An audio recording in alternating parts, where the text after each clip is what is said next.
Buenas tardes, estamos aquí desde la Secretaría de Políticas Universitarias del organismo del Ministerio de Educación de la Argentina. En esta ocasión estamos con expositoras de la Universidad Nacional de Moreno que van a venir a brindar una charla llamada Los límites del conocimiento científico, diálogos entre saberes científicos y no científicos. Presento a sus expositoras y damos comienzo a la charla. Nos acompañan María de los Ángeles Martini, Carolina Quetlún, Marina Curto, Ángela Páez y Sofía Ferreira. Muchas gracias. Muchas gracias.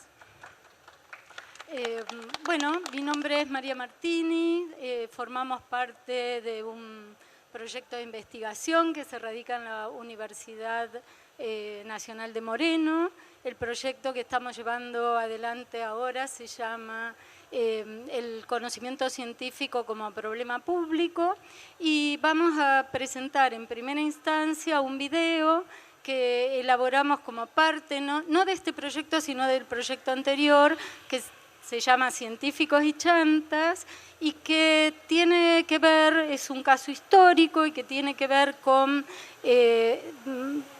problematizar, poner en cuestión cómo se trazan los límites del conocimiento científico, cómo se delimita o cómo se puede pensar la delimitación entre la ciencia y los saberes que no son científicos. Bueno, veamos el video.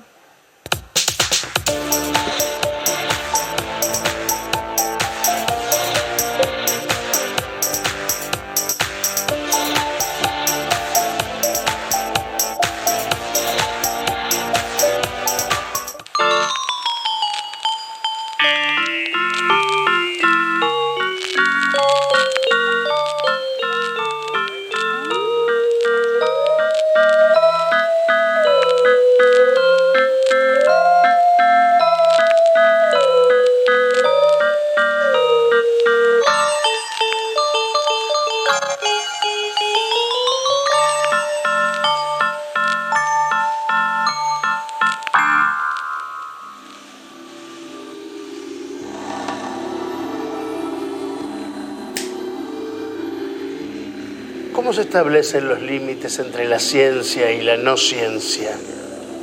Seguramente muchos de ustedes habrán visto hipnotizadores en la televisión o en las películas, haciendo un show o curando a las personas. El poder de la hipnosis nos deslumbra y al mismo tiempo nos inquieta. Pero ese poder, ¿es un poder real o es una farsa? ¿Son embaucadores o son científicos? Acompáñenme. Vamos a buscar respuestas. La ciencia cautiva a los franceses con maravillosas fuerzas invisibles.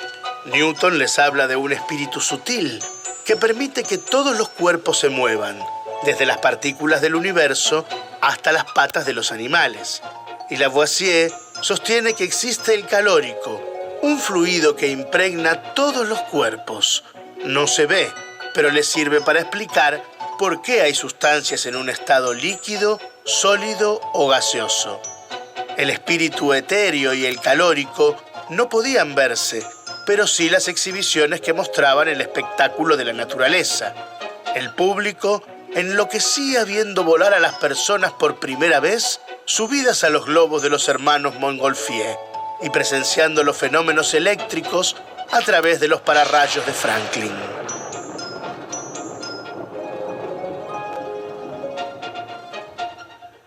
El amor del público por lo maravilloso fue uno de los puntos importantes de la ciencia, pero también significó una amenaza para los científicos. Se los acusaba de farsantes.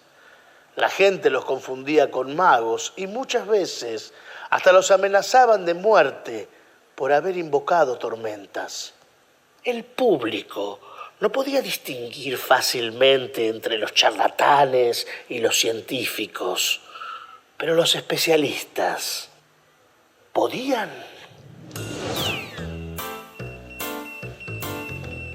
Imaginemos que existe un fluido sutil que actúa como intermediario entre todos los seres y el cosmos, parecido al magnetismo mineral, y que los cuerpos tienen las mismas propiedades que los imanes que son capaces de generar magnetismo. Imaginemos también que podemos explicar las enfermedades a través de esta teoría como un desequilibrio en el cuerpo humano. ¿Qué podría hacer el médico para curar? Restablecer el equilibrio en el cuerpo del paciente. ¿Cómo? Transmitiéndole el fluido desde su cuerpo. ¿Increíble? En 1775, el médico alemán Franz Anton Mesmer llega a Francia con esta teoría sobre el magnetismo animal.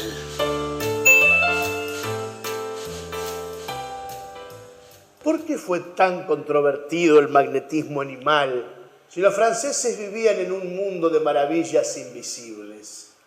Porque el magnetismo animal pone en juego la histeria femenina, esa bestia negra de los médicos. La histeria era conocida como una locura sexual estrictamente femenina.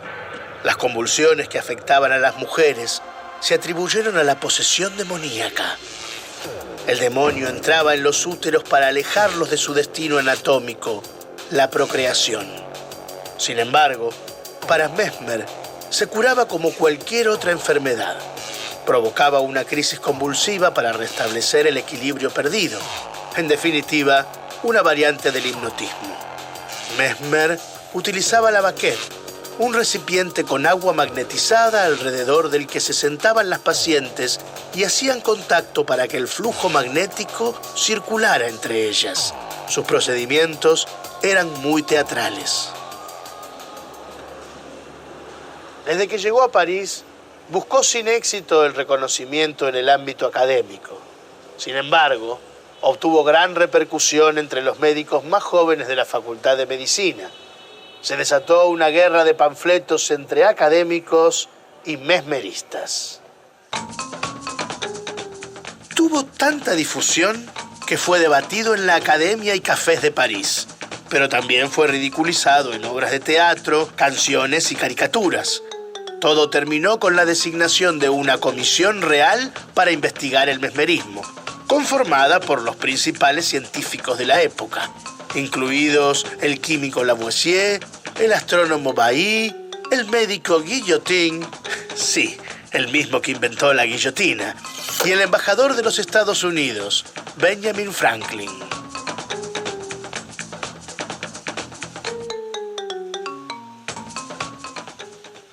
El informe fue negativo. Descartaron la existencia de un fluido magnético, pero no negaron sus poderes curativos, sino que los atribuyeron a la imaginación. En un informe secreto al rey, se señalaron los peligros que resultaban de las relaciones eróticas que se establecían entre las mujeres magnetizadas y el magnetizador. Mesmer fue reducido a un mero charlatán y el mesmerismo considerado ilegal. Sin embargo, continuaron los estudios sobre magnetismo, que después derivó en la idea de hipnosis. La hipnosis estuvo en la mira de los científicos. En 1862, el médico Charcot se convirtió en director del asilo para mujeres de París, La Salpêtrière, una ciudad de mujeres incurables. Charcot redescubrió la histeria, hipnotizaba a las enfermas y fabricaba experimentalmente síntomas histéricos que suprimía de inmediato, demostrando el carácter neurótico de la enfermedad. En las lecciones de los martes, Charcot entusiasmaba a un público masculino que dejaba intervenir para mostrarles que no había trampa, como en el circo. Y los magos y magnetizadores de circo publicitaban su espectáculo diciendo que seguían los experimentos del profesor Charcot. Charcot le dio a la hipnosis reconocimiento científico y leyó sus conclusiones ante la Academia de Ciencias a principios del año 1882. Paradójicamente, la misma academia que en el siglo XVIII descartó la idea de hipnotismo bajo el nombre de mesmerismo. Claro que al mismo tiempo abrió un espacio peligroso de interacción entre los magos y los magnetizadores. El nuevo nombre de los mesmeristas. ¿Dónde?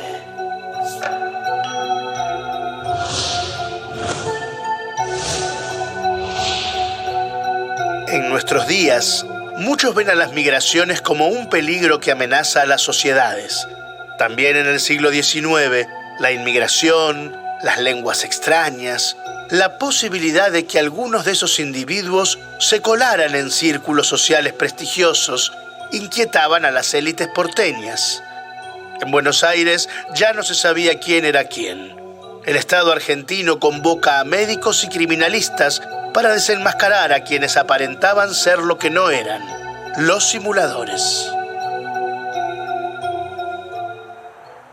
Paradójicamente, los médicos argentinos interesados en la histeria, la sugestión y la simulación se vieron obligados a entablar relaciones con charlatanes y simuladores a fin de obtener conocimientos y habilidades que no tenían. Las revistas francesas de medicina llegadas a Buenos Aires los ponen en contacto con la hipnosis, pero la sola lectura no les brinda la técnica suficiente. El entusiasmo del público porteño por los ilusionistas inquieta cada vez más a los académicos. Dos figuras emblemáticas de la hipnosis del espectáculo llegan a Buenos Aires, Sgaluppi y Onofrov. La prensa porteña les da una entusiasta bienvenida. El español Alberto Sgaluppi, cuyo nombre real es Alberto Martínez de Das, llega a Buenos Aires en 1892 ostentando el título de conde. Se hace llamar médico, aunque en realidad no lo era. En sus espectáculos usaba un lenguaje científico para presentarse como una autoridad. Ante los ojos de los porteños, no era un vulgar hombre de teatro, era un conocedor de la psicología. Los médicos acuden a sus demostraciones de hipnotismo para conocer y aprender la técnica. Sgaluppi se presenta como un intelectual. No quiere parecer un charlatán, pero va de un lado al otro entre la medicina y el espiritismo.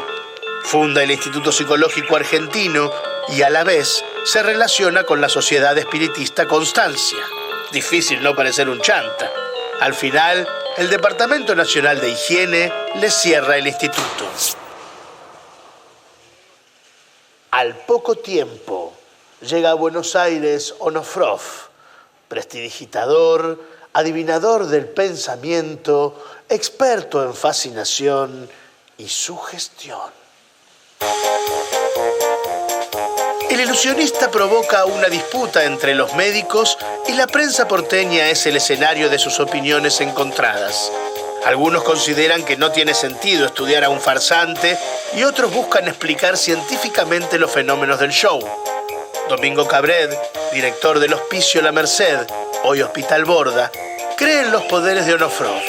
Organiza una reunión entre los médicos y el hipnotizador y experimenta con los enfermos. Otros médicos, como Ramos Mejía o José Ingenieros, incorporan la hipnosis a la clínica médica. Así, la corporación médica se apodera de una práctica común para la sociedad y, como en Francia, la convierte en un espectáculo científico.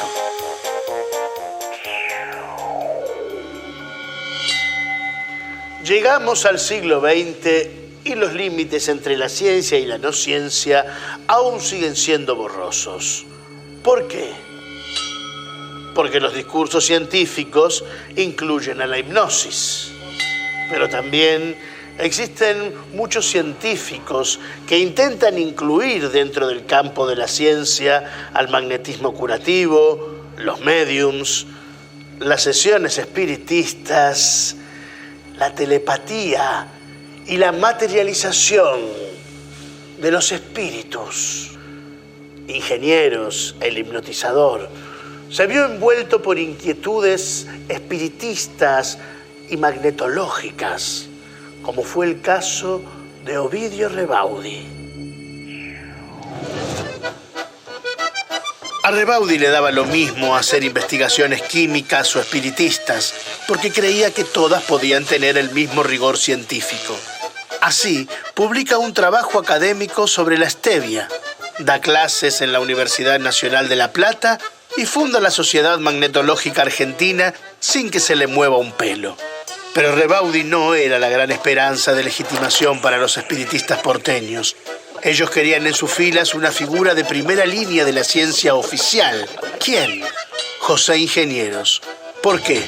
Porque este destacado científico, lejos de condenar a los ocultistas, los consideraba verdaderos hombres de ciencia. Llegó incluso a publicar un adelanto de su libro sobre hipnosis e histeria en la revista Constancia. Pero esto no fue todo. En 1918 estuvo en la Sociedad Constancia en una presentación del médium Osvaldo Fidanza, famoso por sus fotografías de materializaciones y levitaciones. A pesar de estos vínculos, Ingenieros nunca aceptó públicamente el valor del magnetismo. En un mundo de maravillas científicas, el mesmerismo y sus terapias fueron desacreditados por la academia. Sin embargo, la hipnosis obtuvo su legitimación a través de un camino sinuoso entre la academia y el circo. Pero la hipnosis experimental asociada a la histeria violentó y convirtió en espectáculo científico a miles de mujeres y mezcló, tanto en Europa como en Argentina, a médicos, hipnotistas y espiritistas. Como vimos, los límites de lo que llamamos científico se construyen a partir de relaciones conflictivas entre prácticas, objetos, personas e instituciones. Y esos vínculos generan nuevos mundos, maneras de concebirlos y de actuar en ellos.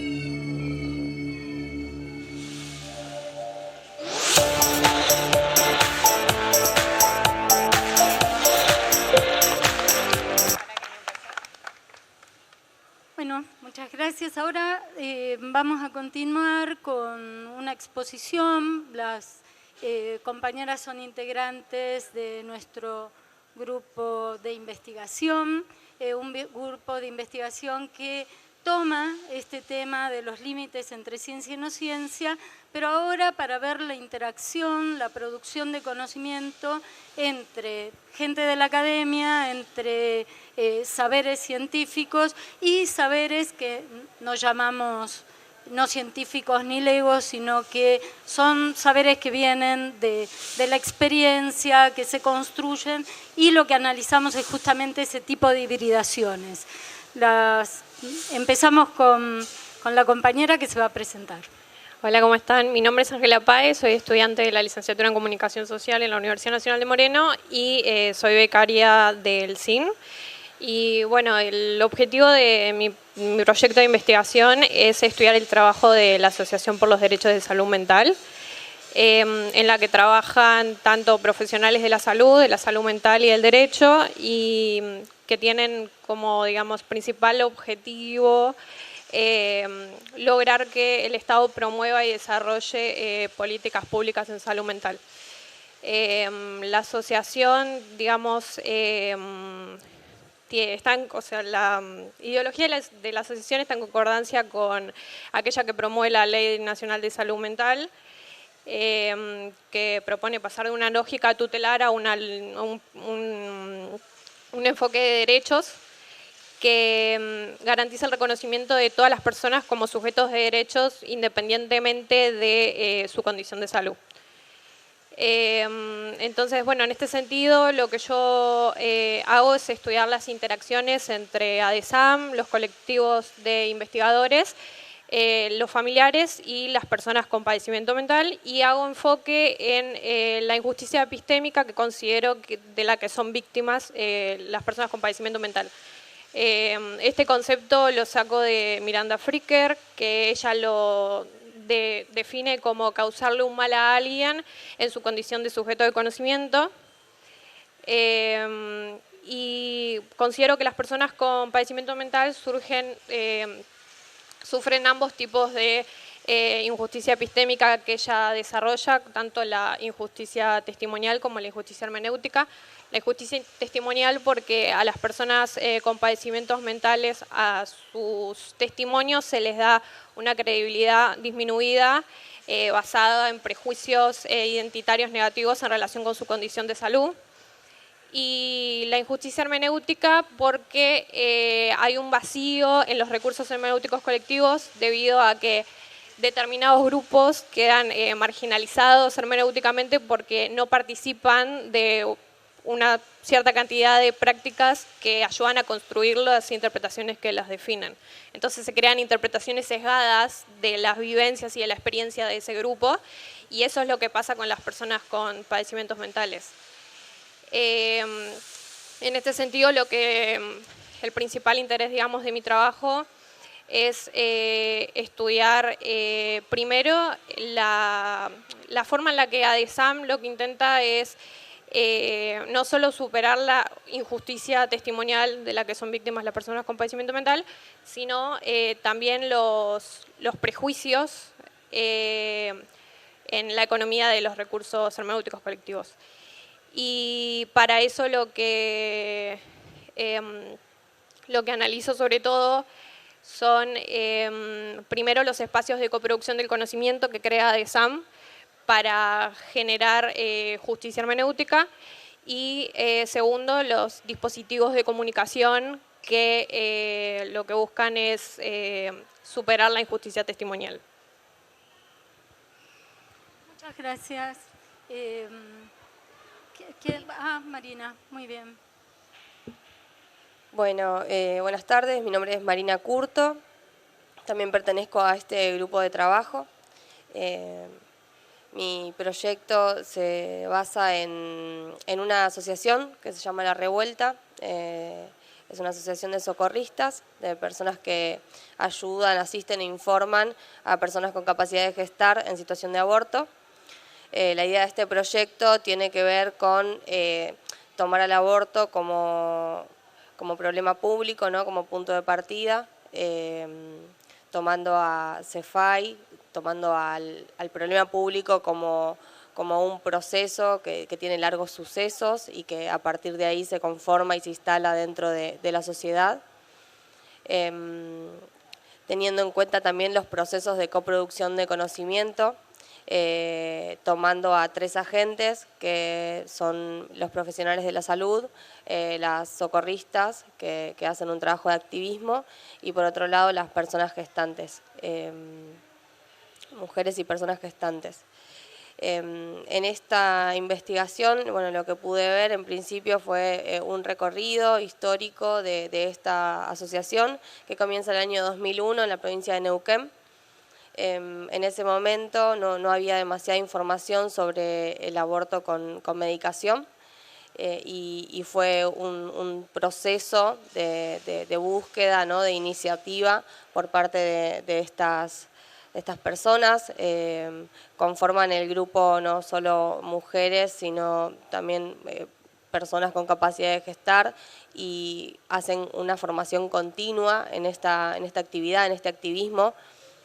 Y bueno, esto empieza a transitarse, ¿no? Con la búsqueda de información y también con la actividad y vinculación en los centros de salud, tanto públicos como privados, con profesionales de la salud, y empieza a haber como, bueno, una interacción y un trabajo, ¿no? Ellos lo que hacen es una sistematización de datos reales.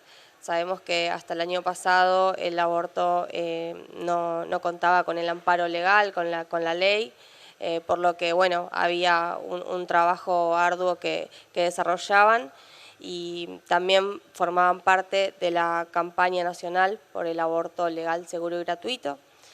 Esto, bueno, yo llegué a hacer entrevistas a 2 participantes, a 2 activistas. Una es Evelyn Paredes, que activa en lo que es el Gran Buenos Aires, y por otro lado Ruth Zurbriggen, que es una de las pioneras en todo lo que tiene que ver con con el socorro, con el activismo, con el Socorro Rosa, que también comienza en el año 2010.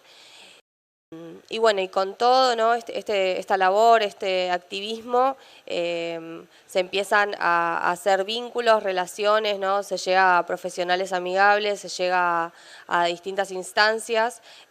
Con la sanción de la ley 27.610 hay un paso adelante. Mi investigación quedó en el medio, ¿no?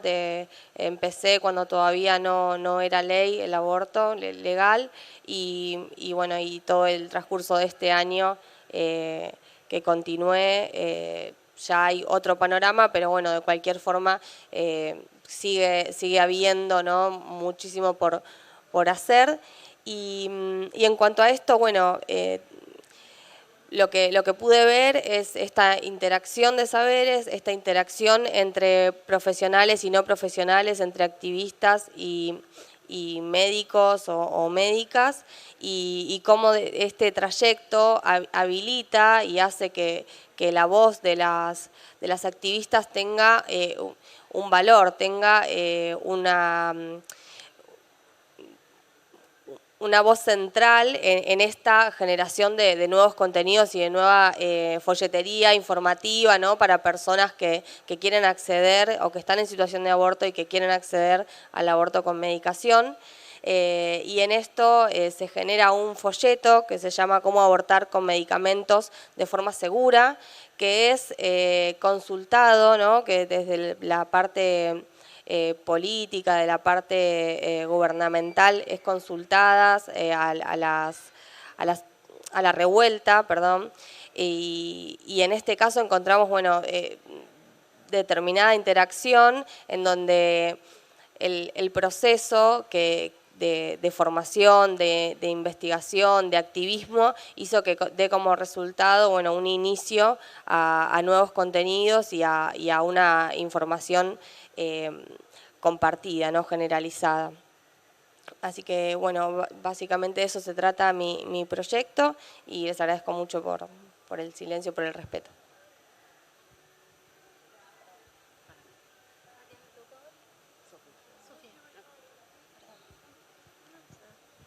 Bueno, soy Sofía Ferrero, soy licenciada en Comunicación de la Universidad de Moreno, la Universidad Nacional de Moreno, y mi proyecto de investigación es respecto a el discurso científico en la discusión respecto a la legalización del aborto en la Argentina. Específicamente me centré en la discusión que se dio en el año 2018.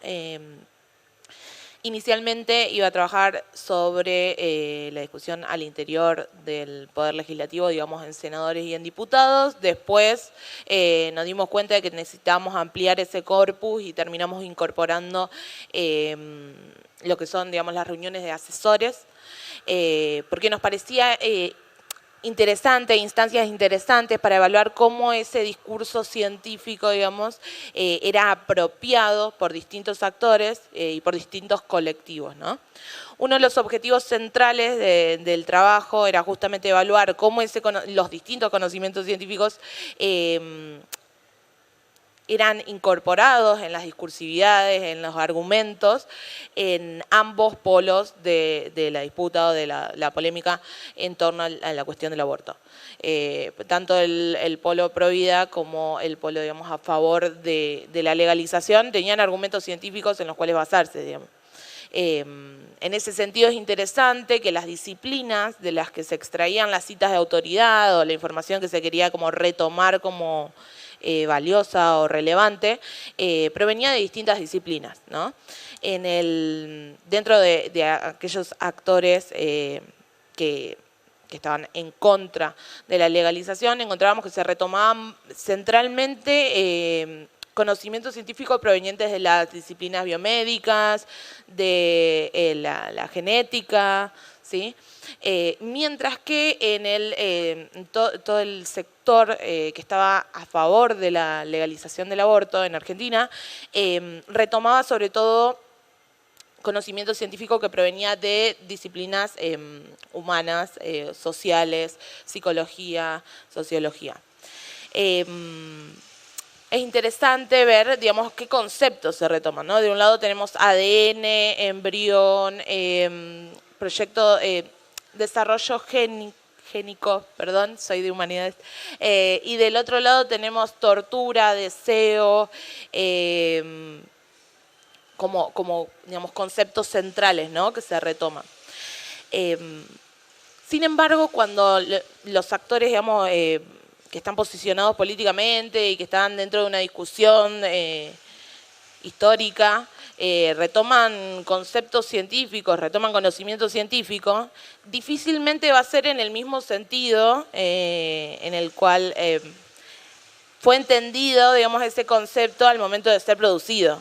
O sea, no creo que las personas que desarrollaron el concepto de ADN hayan pensado que iba a ser retomado como un argumento en contra de la legalización del aborto en Argentina en 2018 por activistas cristianos y que lo tomaran como una prueba de la existencia de vida, ¿no? Ahí.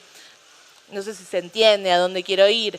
Digamos, la reinterpretación que hacen los actores de ese conocimiento científico excede a lo que pudieran pensar o aquellas personas que generan esos conocimientos, ¿no? Lo mismo con los conceptos de tortura, deseo. Para no extenderme demasiado. Además de estos, digamos, estos nuevos sentidos, también encontramos que esos conceptos se reinscriben en nuevas tradiciones, digamos, ¿no? En otros, se relacionan con redes de significados o con imaginarios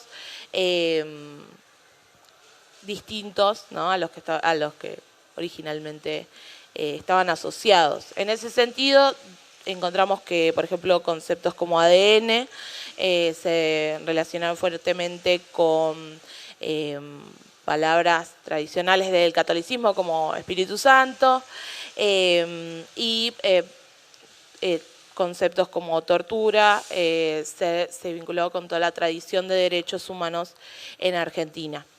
Y bueno, no quiero como extenderme mucho más, espero que se entienda, digamos, el eje del trabajo que estuvimos haciendo. Se relaciona con estas apropiaciones localizadas y bien específicas que se hacen de conocimiento científico y que implican nuevos significados, nuevos sentidos, pero además que el conocimiento científico puede ser apropiado por estos colectivos y cargado políticamente, ¿no? Espero que se haya entendido.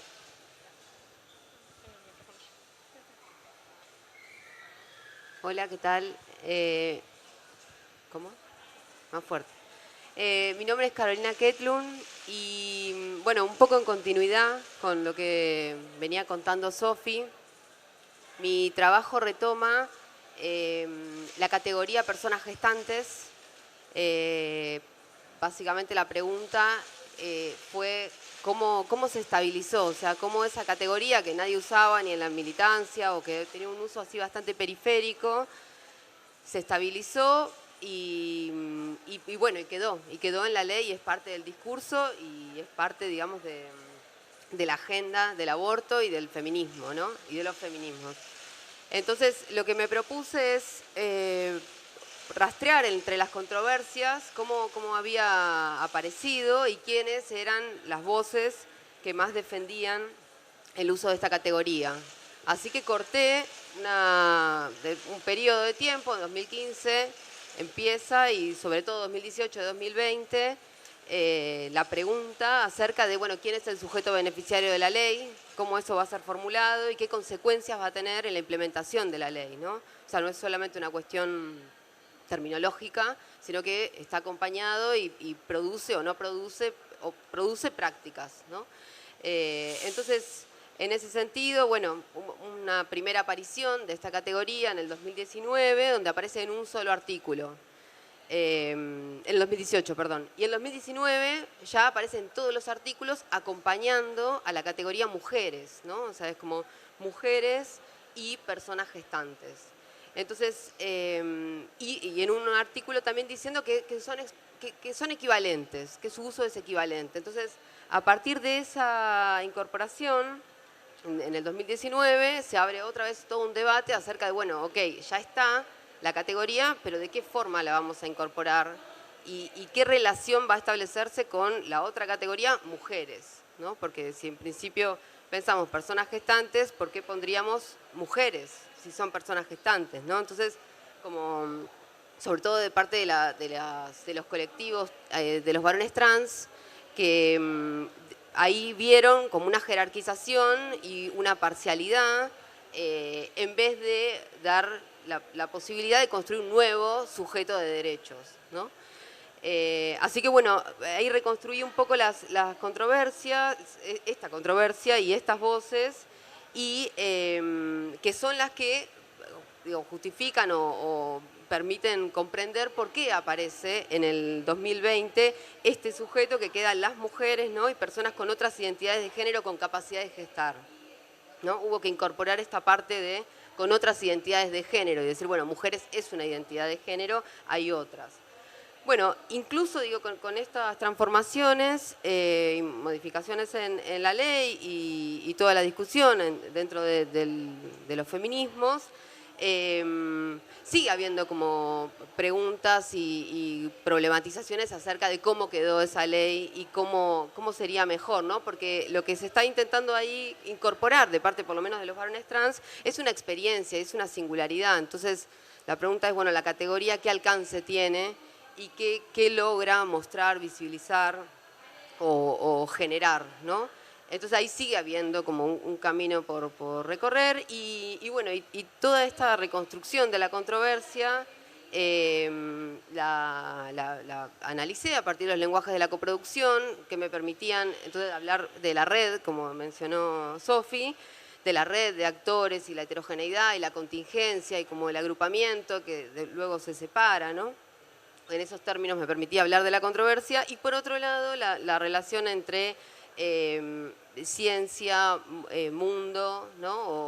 o sociedad y cómo esa producción de conocimiento científico, bueno, transforma el mundo, ¿no? Porque aparece personas gestantes y aparece un modo de pensar todos esos acontecimientos solamente asociados a las cis mujeres, ¿no? Y digo, la lactancia, el aborto, la gestación, la fertilidad, ¿no? Como muy asociado, y ahí abre un imaginario que no era posible hasta antes, o que era, bueno, muy reducido, pero eso lo permite como poner de manera pública, ¿no? Y en debate y en disputa.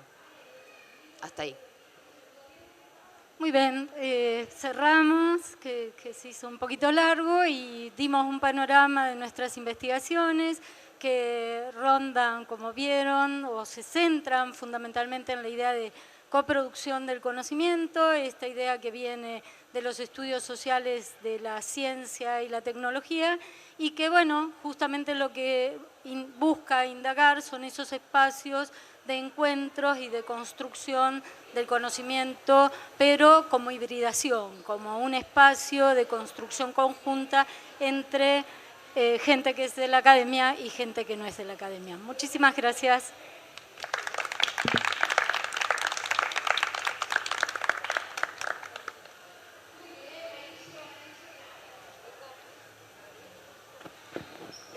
Muchísimas gracias a la Universidad Nacional de Moreno y a ustedes por venir a exponer y abrimos, si les parece, un pequeño espacio de preguntas e intercambio. A ver qué pasa. Si alguien tiene una pregunta, una reflexión, un agradecimiento, unas palabras, les pasamos el micrófono. Hola. ¿Cómo era tu nombre? Sofía. Es para tu investigación sobre lo que hiciste vos. Quería saber si habías investigado también o habías podido ver en tu trabajo qué papel cumplen los medios de comunicación o cumplieron los medios de comunicación en esta apropiación de conceptos científicos usados en algún punto tendenciosamente, ¿no? Ya sea a favor o en contra de la ley del aborto legal. la verdad es que hubiera sido muy interesante, pero tuvimos que reducir el corpus. Ya bastante lo ampliamos al incluir a las comisiones de asesores, digamos. Porque, digamos, lo que hice fue un análisis discursivo, porque soy licenciada en comunicación, laboro con este enfoque, pero hice un análisis discursivo como metodología, digamos. El corpus inicialmente eran en las sesiones, digamos, en senadores y en diputados. Y lo ampliamos incorporando todo lo que serían las comisiones de asesores, donde participaban juristas, activistas, iglesias, actrices, personalidades. No incluimos lo que sería medios de comunicación. Sería muy interesante ver, analizar esa circulación, digamos, pero nos quedamos exclusivamente con lo que pasó ahí en los recintos. ¿Alguien más que le pase el micrófono? Yo tengo una pregunta para vos, Carolina. En esto de que trabajás en tu investigación en cuanto a poner ahí como en visibilidad como esta distinción que se realiza entre dos nomenclaturas de mujeres y personas con capacidad de gestar o gestantes, creo que dijiste. Personas gestantes, ¿no? Bien. No, quería saber cómo a dónde habías llegado como con esa investigación también y qué es lo que vos pensás que posibilita la facultad de poder nombrar, como la utilización del lenguaje, qué derechos también permite, porque no como que hay toda una puja con la incorporación del lenguaje, si es, no sé, si amplía derechos, si es una cuestión de clase, si es una cuestión de categorías, no sé, como, ¿cuál es tu opinión con respecto a eso? Sí. A ver, pienso que, o sea, es mucho más interesante la categoría en la medida en que se arma este recorrido y se reconstruye la controversia, porque si no, no sé qué tipo de transformación puede traer solo por estar en la ley, ¿no? Esto hizo como mucho ruido y puso una vez más en cuestión, bueno, quién es el feminismo, cuál es el sujeto político del feminismo, cuáles son las articulaciones, y ahí me parece que las transformaciones que trajo y el debate y la polémica que se armó es absolutamente rica y seguramente ahí me parece que fue como completamente fértil, ¿no? Y productivo lo que pasó dentro del feminismo, que en general tiene esta situación de inestabilidad respecto del sujeto, respecto de la agenda, ¿no? Como es un espacio así polémico en sí mismo, pareciera, ¿no? Y después lo que decís respecto del lenguaje, ahí tengo como se me ocurren dos cosas. Una que tiene que ver con que sí, por supuesto, el lenguaje visibiliza y muchas veces eso saca de la clandestinidad, ¿no? Como pasó con el aborto y con la palabra, el término aborto y con el imaginario alrededor. Entonces ahí sí es una herramienta política fundamental, ¿no? Y más como en el eslogan este de que, bueno, lo que no se nombra no existe, y entonces nombremos. Y después, por otro lado, como una sospecha también sobre ese eslogan, en la medida en que, hay un montón de cosas que no existen, digamos, que no se nombran y existen y operan, ¿no?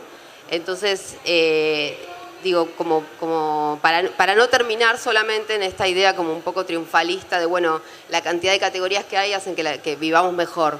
Bueno, ¿no? Es como, sí, pero hay un montón de otros ámbitos que siguen estando presentes más allá de que no puedan nombrarse, ¿no? O sea, eso sigue estando. Así que por ahí quería. Gracias. ¿Alguien más tiene alguna pregunta para hacer? Bueno, si les parece cerramos. Les agradecemos a ustedes, a la Universidad Nacional de Moreno y al espacio también por venir a presentar sus proyectos. Y bueno, las esperamos cuando quieran. Muchas gracias.